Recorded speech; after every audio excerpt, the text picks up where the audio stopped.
இன்றைக்கி morning routine vlog இப்படி தான் போச்சு. பரபரப்பாக வாங்க பார்க்கலாம். ஹாய் ஃப்ரெண்ட்ஸ், எல்லாருக்கும் வணக்கம். வெல்கம் பேக் டு மாம் 6 டே. இன்றைக்கி வந்து பார்த்திங்களா, செவ்வாய்க்கிழமை டியூஸ்டே மார்னிங் ரொட்டீன் விலாக் தான் பார்க்க போகிறீங்க. இப்போ மணி 8 ஆகிடுச்சி. இப்போ பார்த்திங்களா, காலையிலே நான் பிரேக்ஃபாஸ்ட்டு லன்ச் எல்லாமே முடிச்சுட்டேன். பண்ணி வச்சுருக்கேன் அப்படிங்கிறத பார்த்துடலாம் வாங்க. சாதம் ரெடி ஆகிடுச்சு. அடுத்து இங்கே வந்துட்டு கத்திரிக்காய், ஒரு முருங்கைக்காய், மாங்காய், கோவக்காய் போட்டு சாம்பார் வச்சுருக்கேன்.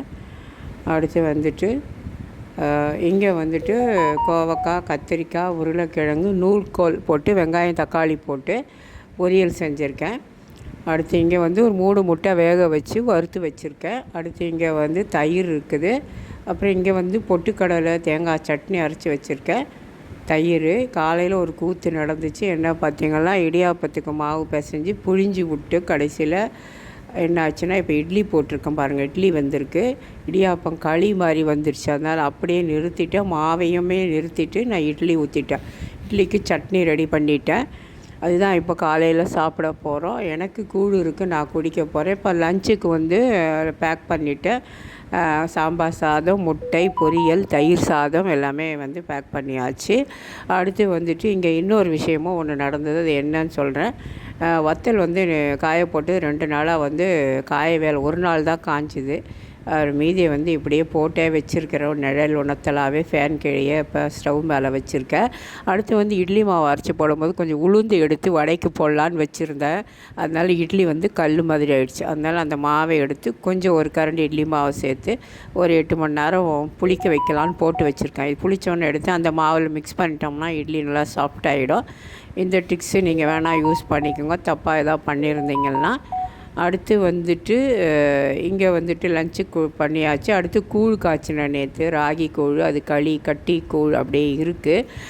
இன்றைக்கி வந்து குடிக்கலான்னு சொல்லிவிட்டு நான் தயிர் சேர்த்து கரைச்சி வச்சுருக்கேன். இன்றைக்கி நான் வந்து ராகி கூழ் தான் குடிக்க போகிறேன். அதுக்கு வந்து பார்த்திங்கன்னா, இங்கே நம்ம இடியாப்ப மாவையும் என்ன செய்யலான்னு பார்க்கலாம். ரொம்ப யோசித்து இப்போ மூளையை தட்டி ஒரு வேலை பார்க்க போகிறேன்.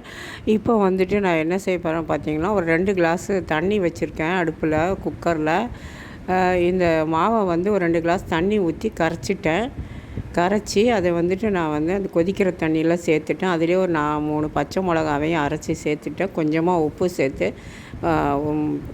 கொதிக்க வச்சு கிண்டலாம். அது வேகட்டும் அந்த இடியாப்பம் மாவு. அதுக்கப்புறம் இடியாப்பத்தை என்ன பண்ணலாம் அப்படின்னு பார்க்கலாம். பெருங்காயம் போட்டுக்கலாம் கொஞ்சம். நல்லா திக்காக ஆகட்டும். முடிஞ்சால் நம்ம புழிஞ்சு விடலாம். அப்படி இல்லைன்னா கரண்டியில் மொண்டு ஊற்றிக்கிற மாதிரி எப்படி வருதோ அப்படி நம்ம அதை மாற்றிக்குவோம். இது வெந்து வரட்டும், பார்க்கலாம். நல்லா அது மாவு வெந்த பிறகு நம்ம அந்த இடியாப்பம் எடுத்து வச்சுருக்கேன் இல்லையா, அந்த இடியாப்பத்தையும் வந்து மிக்ஸி ஜாரில் போட்டுட்டு நல்லா நைஸாக அரைச்சி எடுத்துக்கிட்டேன்.